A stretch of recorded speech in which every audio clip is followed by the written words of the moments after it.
ये है एक नया दिन। तो फाइनली हम पहुंच गए हैं काबू डे रामा फोर्ट के पास। जहाँ तक देखो वहाँ तक सी। इस साइड है फोर्ट। ये आई थिंक चर्च है ना। चर्च होगा।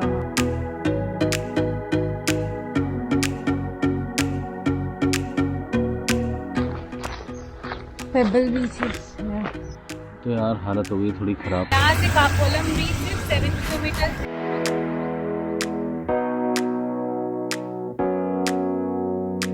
पहले बोलते हो कि बीचेस तो सारे एक जैसे ही होते हैं। तो ये है काकोलम का view which is very beautiful, very very very very.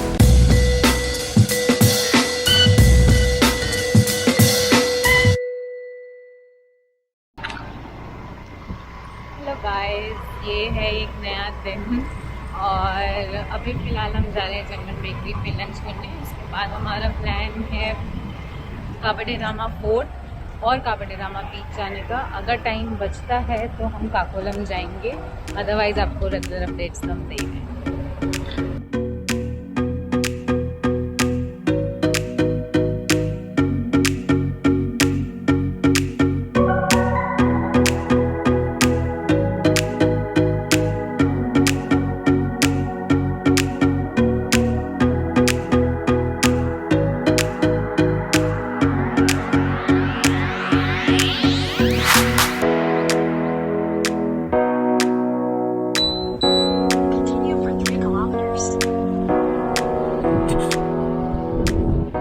जैसे कि आप देख पा रहे होंगे हमने ड्राइविंग स्विच कर ली है। हार्ड सी है आई थिंक, फिर वही जैसे अभी तक खोला वगैरह रहा था कि थोड़ा सा हिल्स और बीचेस और सैंड सब एक साथ। पाम ट्रीज काफ़ी सारे।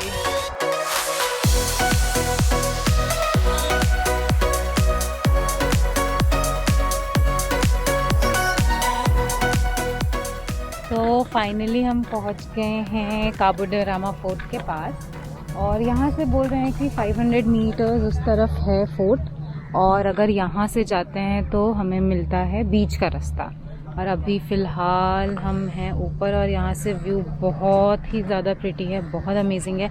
ये मुझे जो मिक्स टेरेन है माउंटेन्स और बीचेस का, ये बहुत ही ब्यूटीफुल है। और यहाँ पे वही एज यूजुअल कैफ़ेज़ और beach side restaurant, bars and all. जहाँ तक देखो वहाँ तक सी दिखाई देता है, बहुत ही ज़्यादा ब्यूटीफुल। तो बेसिकली यहाँ पे आप फ़ोटोज़ वगैरह क्लिक करा सकते हैं। हमने भी कराई थी। बाकी आपको ज़्यादा देखने तो इंस्टाग्राम पे आपको हमारे पेज पे वो मिल जाएगा। और यहीं से थोड़ा पास बीच है, बीच पे भी जा सकते हैं और थोड़ा पास ही यहाँ से फोर्ट है। तो फोर्ट वैसे तो मुझे दिख नहीं रहा, बट लेट्स सी। मतलब फोर्ट के लिए तो आपको स्कूटी वगैरह से ही जाना पड़ेगा और गूगल मैप्स में सिर्फ यहीं तक की लोकेशन लास्ट वो दिखाता है। तो चलते हैं। और बाकी तो टेम्परेचर यार बहुत ज़्यादा है इधर, मतलब गर्मी बहुत ज़्यादा है। और ये तो सब खुला हुआ भी है ना, तो बिल्कुल डायरेक्ट हीट आ रही है। चलते हैं आप फोर्ट के लिए विदाउट टाइम वेस्ट करें।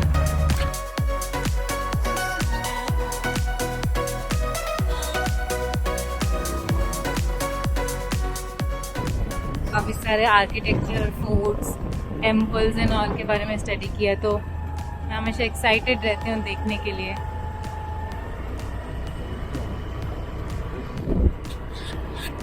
अरे इसमें वो रखते हैं भूसा, फसल काट के। हमारे उधर भी होता है, बस शेप डिफरेंट होता है।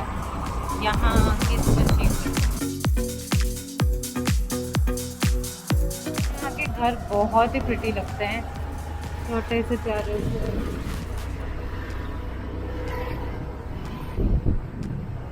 ये शायद नहीं, चर्च नहीं है, विला है। तो फाइनली हम पहुंच चुके हैं काबू डे रामा फोर्ट। पीछे बेसिकली आपको एक बार एंट्री करनी होती है और कोई चार्जेस नहीं है, एंट्री फी नहीं है। एंट्री फ़ी नहीं है, अभी तक तो नहीं लिया है। बाकी एंटर कर गए तो ये तो शायद फोर्ट वॉल है। अच्छा, इस साइड है फोर्ट। ये आई थिंक चर्च है ना? चर्च होगा, हाँ चर्च होगा। तो पहले कहाँ चलना है, फोर्ट या चर्च? चर्च। ये बेसिकली मुझे लगता है रुइन्स ही है, मतलब पूरी वैसी इमारत बची हुई नहीं है, क्योंकि जितना मैंने बोर्ड में पढ़ा 1751 में बिल्ड नहीं हुआ था, उससे पहले बिल्ड हुआ था। उस समय भी किसी एक किंग के अंडर था, वो मैं आपको डिस्क्रिप्शन में बता दूँगी। और तो काफ़ी पुराना है और मेरे ख्याल से मोस्टली रुइन्स ही बची है। जैसे हमने लास्ट फोर्ट एक वहाँ वसई में देखा था, तो क्योंकि ये कोस्टल एरिया है मेरे ख्याल से इसलिए भी उतनी ज़्यादा प्रिजर्व नहीं रह पाती। आई थिंक ये क्लोज ही है अभी तो। वो चर्च भी क्लोज ही था, अंदर से हम नहीं देख पाए। और डोंट नो कि अगर उसकी कुछ टाइमिंग होती होगी या नहीं, वो हम एक बार गार्ड से ही पता कर सकते हैं वैसे। तो बेसिकली काबो डे रामा जो नाम है, it is derive from the name of Lord Rama. Legend के हिसाब से बोलते हैं कि सीता राम भगवान और सीता जी जब वनवास रह रहे थे 14 ईयर्स का, तो उन्होंने यहाँ पे भी कुछ टाइम स्पेंड किया था। और fort has withstood battles of Portuguese, Muslim invaders, Hindu kings, Marathas और ब्रिटिशर्स के टाइम पे ये फोर्ट जो है वो जेल की तरह यूज़ होता था एज अ प्रिजन।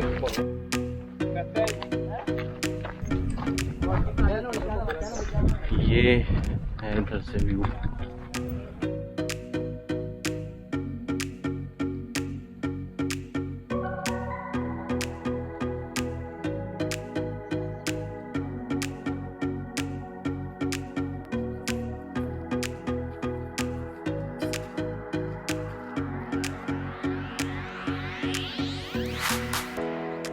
बेसिकली बस यही था फोर्ट का। तो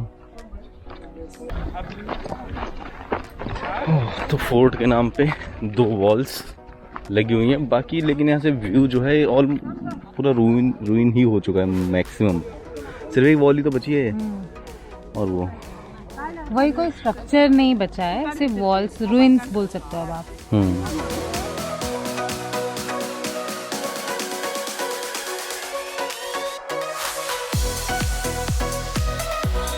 तो बेसिकली फोर्ट तो अभी आपने देखा ही, बाकी वहाँ से व्यू बहुत अच्छे थे। फोटोग्राफ्स लेने के लिए काफ़ी सही व्यूज़ है। तो जिनको काफ़ी शौक है नई नई डिपीज चेंज करने का अलग अलग जगह की, उन लोगों के लिए बहुत सही लोकेशन है फ़ोटोज़ के लिए। और वो तो बंद ही था, आप क्या करें फिर। नहीं, उधर का कुछ है भी कि नहीं, पॉइंट है पूछता है ना।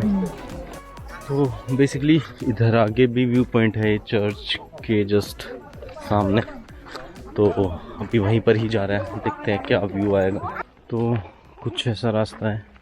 पता है ये बड़े पत्तों वाला पेड़ छत्तीसगढ़ में जो होता था, इसके पत्तल बनते हैं। अच्छा, डिस्पोजेबल प्लेट्स हाँ। वहाँ पे तो ये इस वाले पत्ते से यूज होता था, बाकी अलग अलग जगह पे जो भी अवेलेबल होता है शायद वो यूज होता होगा। पेबल बीचेस इधर बेसिकली कुछ साइड है। अच्छा, ये भी फोर्ट का ही वॉल्स हैं और ये भी पार्ट है। बीच में तो सब हो चुका है, जंगल है कुछ।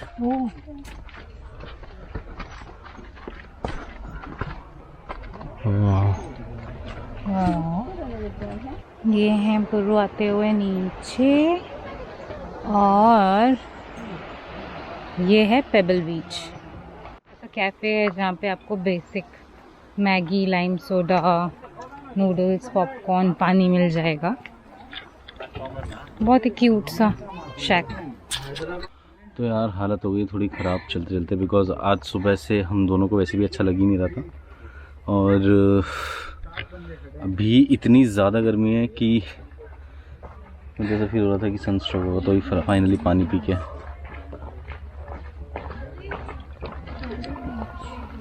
यही था काबो डे रामा फोर्ट का टूर, बीच का टूर। बाकी अब निकल रहे हैं हम लोग भी वापस पालुलम के लिए, और देखते हैं कि क्या आगे प्लान है, क्या नहीं, क्या कहाँ और जा सकते हैं, कहाँ नहीं। तो जैसा होगा वैसा आपको अपडेट करते रहेंगे। तो पहले हमारा प्लान ये था कि बहुत ज़्यादा एग्जॉस्टेड हो गए थे हम, क्योंकि आज सुबह से ही तबीयत ठीक नहीं प्लान बन रहा था कि शायद फोर्ट का प्लान कैंसिल करना पड़े, बट अब अचानक से ये हुआ है कि यहाँ से काकोलम बीच सिर्फ 7 किलोमीटर है और पालोलम के रास्ते में ही है, तो हमने सोचा एक बार वो भी देख लें, नहीं तो ये रह जाएगा कि साउथ आया और काकोलम नहीं देखा। क्योंकि बहुत सारे ब्लॉग्स में ये भी बोल रहे थे कि काकोलम सबसे सुंदर बीच है साउथ का, और हालांकि हमें लग रहा है अभी तक कि खोला सबसे सुंदर है, तो चलो देखते हैं कि काकोलम कैसा है।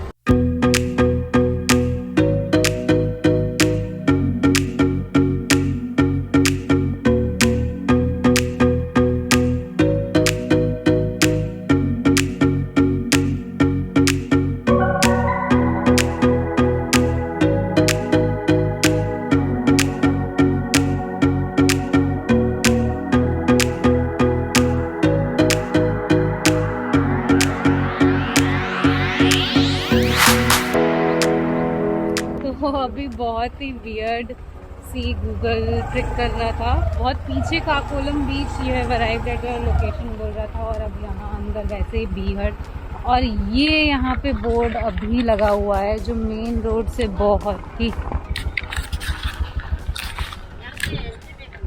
हाँ एंट्री तो कहाँ है? ये गवर्नमेंट का है क्या? एंट्री मांगे, ये थोड़ा वियर्ड है और थोड़ा सा घोटाला सा भी लगता है। कल भी जहाँ हम बटरफ्लाई, जहाँ हम गए थे बटरफ्लाई बीच में, वहाँ भी हमसे लिया, और वो ऐसा कोई गवर्नमेंट वो मुझे लग नहीं रहा था, बस ऐसा लग रहा था कि हाँ एक बुक सी पकड़ के बैठा हुआ है। शाम में वो था नहीं, अगर गवर्नमेंट पर्सनल होता तो शाम में भी होता वहाँ पे, और कुछ रिस्पॉन्सिबिलिटी होती। जब हम वापस जाए थे तब जितने भी लोग आए वो विदाउट टिकट्स ही गए थे ऑब्वियसली। लोकल लाइट्स का लगता है कि उन्होंने बस पैसे कमाने के लिए, और हर जगह वो कोशिश तो करते हैं। यहाँ की तो पर्ची भी कुछ नहीं थी, यहाँ तो ऐसी उन्होंने पकड़ा दिया।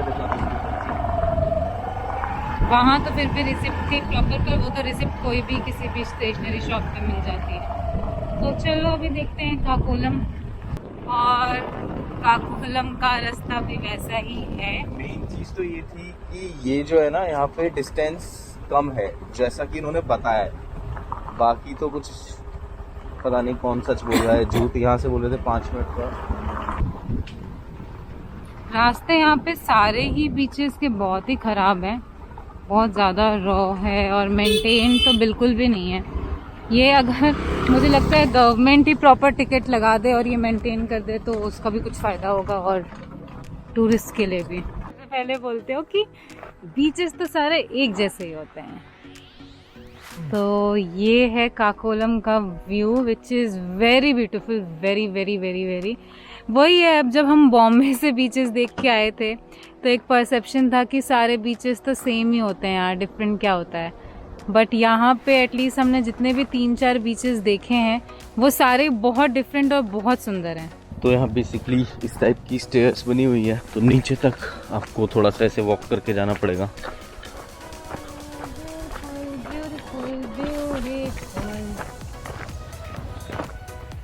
मतलब यार ये जितना सूदिंग अभी लाइट आ रही है ना इस पे, और पूरा ऐसा लग रहा है कि कोई एनडी फिल्टर लगा हुआ है सी के ऊपर, बट बिल्कुल भी हार्श और वो नहीं लग रहा, बहुत सूदिंग लग रहा है देखने में। बेसिकली ये रास्ता है ऊपर से जो आ रहा है, यहाँ से नीचे तक का है, काफ़ी ज़्यादा ब्यूटीफुल है यार ये रास्ता भी। और वहाँ आपको शायद दिख पा नहीं रहा होगा अभी, और आई डोंट नो दिख रहा होगा, बट नीचे जाके दिखाते हैं, बहुत ही ब्यूटीफुल व्यू है। तो यहाँ कोकोनट के ट्रीज तो इतने हैं, और मेरे ख्याल से शायद ऊपर से तोड़ने के लिए अभी यहाँ पे कोई चढ़ा भी हुआ है। पहले तो मुझे लगा कि कोई बंदर है या क्या है, बट बंदर तो यहाँ का ही होंगे। तो एंटर करते ही ये आपको मिलेगा व्यू, और ये सबसे पहला कैफ़े यहाँ पे यही पड़ता है। इधर लाइन से और भी हैं कैफ़ेज़ वगैरह यहाँ पे, बट यहाँ कम है यार। ये तो यहाँ पे हर बीच पे पहुँचने के रास्ते इतने डिफ़िकल्ट है ना, मतलब सही से बने हुए ही नहीं है, थोड़ा रॉ तो है ही। बेसिकली यहाँ तो ट्रैकिंग वाला फील आ जाता है पूरा। ये यहाँ से शुरू होता है और सनसेट हो ही चुका है, इनफैक्ट हो ही रहा है हमारे सामने, आप देख रहे होगे। और बहुत ही पीसफुल और सुंदर लग रहा है।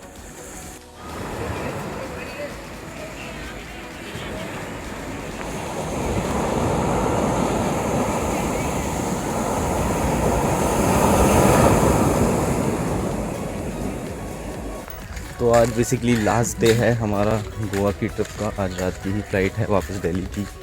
तो पहले कन्फ्यूजन हो रहा था कि बस से जाना चाहिए या किससे जाना चाहिए, बट फाइनली क्योंकि रात की फ़्लाइट है 9 बजे की, हमने सोचा कि इतना टाइम वेस्ट क्यों करना बस में और ट्रैवल में।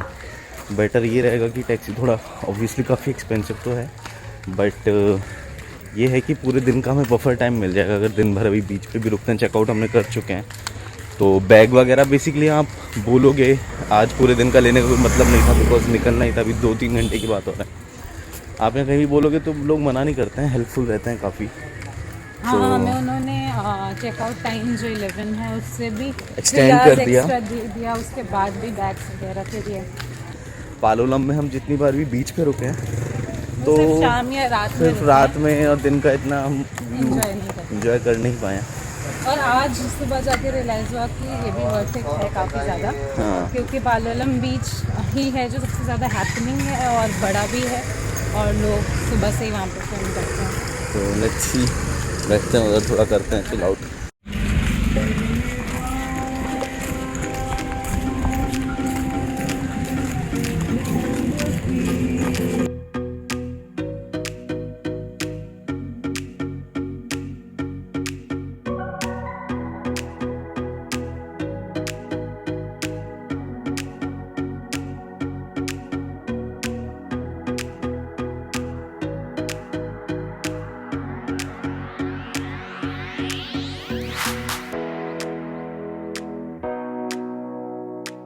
तो ये थी बेसिकली हमारी गोवा की पूरी जर्नी, और आई होप ये व्लॉग्स आपको पसंद आए होंगे। हमारा फर्स्ट टाइम एक्सपीरियंस, जो भी सारे स्पॉट्स थे मेजर वो हमने कवर कर ही लिए हैं साउथ गोवा में।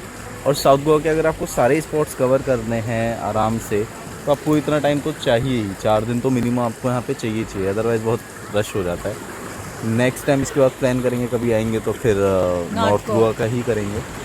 और काफ़ी पीसफुल था, काफ़ी अच्छा है। वही चीज़ हमने पहले बोली थी, जिनको थोड़ा सा शांत और कम क्राउड ये सारी चीज़ पसंद है, उनके लिए है साउथ गोवा। और सारे बीचेस दिखाए। हम अपनी बात करें तो हमें बेस्ट एक तो कोला बीच लगा। कोला बीच इनफैक्ट यहाँ से भी बेस्ट लगा था मुझे। हाँ। वहाँ की वाइब और वहाँ पे चीज़ें भी ज़्यादा थी ना करने के लिए, कायाकिंग थी, फिर राइट था, आप वहाँ पे बेथ कर सकते हो, डिफरेंट भी था काफ़ी। बाकी ये बीच ही बहुत पीसफुल लगा मुझे। बटरफ्लाई ऑनेस्टली मुझे इतना अच्छा लगा नहीं, क्योंकि एक तो वहाँ पे गंदगी इतनी हो रही थी और बिल्कुल कॉमर्शियल। अब गंदगी से मुझे एक चीज़ ज़रूर बोलनी है कि आप बीचेस में जाओ, आप जाते हो सुंदरता एंजॉय करने के लिए, नेचर एंजॉय करने के लिए, तो जो भी ड्रिंक्स, पानी, रैपर्स आप लेकर के आते हो, आप बैग में या पॉली बैग में लेके आते होगे, तो वापस भी उसी में लेकर चले जाओ, किसी और के ऊपर मत छोड़ो कि वो साफ़ करेगा। हम भी जाते थे बीचेस में, अभी भी हमारे पास खाने के सामान है, बॉटल्स हैं, हम वापस लेकर के चले जाते हैं। आप भी ज़रूर ऐसा कीजिए, क्योंकि अदरवाइज़ आप भी नेक्स्ट टाइम आओगे या फिर कोई और ट्रैवलर आएगा तो उसको उतना शांत और उतनी अच्छी चीज़ें नहीं देखेंगे। और ये करके थोड़ा सा एफर्ट तो होता है, बट अच्छा लगता है उसके बाद करने के बाद। फिलहाल आई थिंक इस सीरीज़ को यहीं पे रैप करते हैं। कल लोग हम भी निकलेंगे वापस अपने घर के लिए, और उसके बाद लगेंगे अपने काम पर। तो नेक्स्ट देखते हैं अब कब का और कहाँ का प्लान करेंगे। और अगर आपको हमारी एफर्ट, हमारे व्लॉग्स, हमारी सीरीज़ पसंद आ रही हो तो प्लीज़ हमें सब्सक्राइब करके मोटिवेट करिएगा। तो बेसिकली जो लोग अभी इस व्लॉग सीरीज़ से ही जुड़ रहे हैं हमारे चैनल से, हम लोगों से, वो लोगों को नहीं पता होगा कि वैसे हम इंडिपेंडेंट फिल्म मेकर हैं और मेन हमारा जो काम है वही है। बेसिकली हम काफ़ी इंटरेस्टिंग कंटेंट बनाते हैं खुद से ही। डॉक्यूमेंट्रीज़ हो गया, short film, poetry videos, music videos. तो काफ़ी ज़्यादा हार्टलैंड वाले कंटेंट उसमें हम चूज़ करते हैं और काफ़ी यूनिक कंटेंट चूज़ करते हैं, और उसके पीछे बहुत ज़्यादा मेहनत रहती है। तो वो आप ज़रूर एक बार चेकआउट करिएगा वीडियोस को। और एक उस पर डॉक्यूमेंट्री है जो है मृत्यु देवी महाकाली, एक बहुत बड़ा, बहुत ही इंटेंस काली का रिचुअल है। उसके ऊपर बहुत ही ज़्यादा एफर्ट लगा के वो विदाउट एनी बजट, तो सारा कंटेंट रहता ही है, बट स्पेशली वो एक बार आप उसका ट्रेलर देखेंगे, मैं लिंक डिस्क्रिप्शन बॉक्स में दूंगा तो आप समझ पाएंगे। तो हमारा चैनल है इम्परफेक्ट टेल्स, उसके डिटेल्स आपको डिस्क्रिप्शन में देंगे, और आई बटन में भी अभी शो हो रहा होगा। तो आई थिंक काफ़ी हो गया अभी तक के लिए, और करते हैं रैप, और मिलते हैं इसके बाद किसी दूसरे ट्रिप में या दूसरी व्लॉग सीरीज़ में।